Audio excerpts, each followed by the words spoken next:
এবারে চোখ রাখবো যে খবরের দিকে। বাংলাদেশি এবং চাইনিজ সামগ্রী বয়কটের ডাক উঠল কোচবিহারে। এই দাবিতে মঙ্গলবার কোচবিহার ভবানীগঞ্জ বাজারে প্রচার চালালো ব্যবসায়ীদের একাংশ। সেই ছবিটা রাখবো আপনাদের সামনে। যে বিষয়টা কি উঠেছে যে বাংলাদেশি এবং চাইনিজ অর্থাৎ চীনা সামগ্রীর সম্পূর্ণরূপে বয়কটের ডাক এসেছে।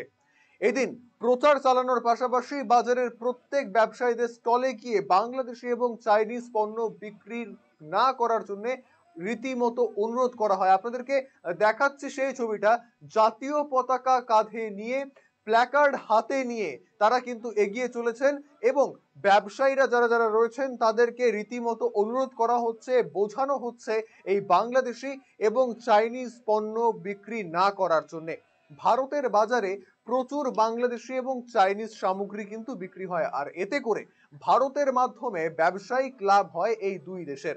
প্রচাররত যারা ব্যবসায়ীরা রয়েছেন তাদের দাবি সেই লাভের টাকা দিয়েই এরা পাল্টা ভারতের ওপরেই এবং ভারতীয় সৈনিকদের ওপরেই হামলা চালায়। তাই এদের জব্দ করতে কোনো ব্যবসায়ী যাতে এই দুই দেশের সামগ্রী ভারতের বাজারে বিক্রি না করে এবং কোনো ক্রেতা যাতে এই দেশগুলির সামগ্রী না কেনে, তার জন্য কিন্তু যথেষ্ট পরিমাণে প্রচার চালানো হয়, ব্যবসায়ীদের বোঝানো হয়, পথ চলতি সাধারণ মানুষদের বোঝানোর চেষ্টা চালানো হয়।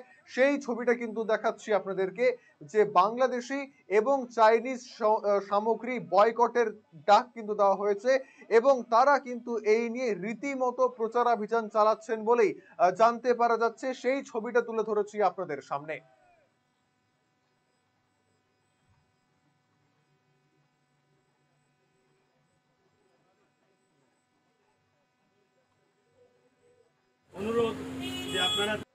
না, চাইনিজ মাল তো বন্ধ করা দরকার।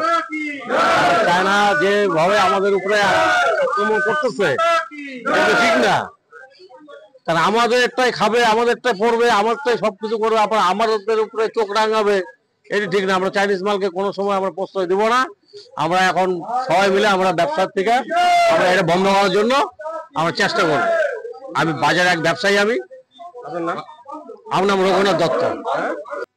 যদি গভর্নমেন্ট ব্যান করে দেয় তাহলে আমরাও বিক্রি বন্ধ করে দিব। যদি আমাদের মানে চায়না বা বাংলাদেশ থেকে মালই না আসে তাহলে আমরা মাল কই থেকে পাবো? মালও যখন আমরা পাবো না তো অটোমেটিক মালের বিক্রিও বন্ধ হয়ে যাবে। তাহলে ক্ষতির মুখে পড়তে হবে। হ্যাঁ, ক্ষতির মুখে পড়তে হবে, দেশের জন্য তো একটু ক্ষতি সহ্য করতে হবে। কি নাম আপনার? নারায়ণ গুপ্তা।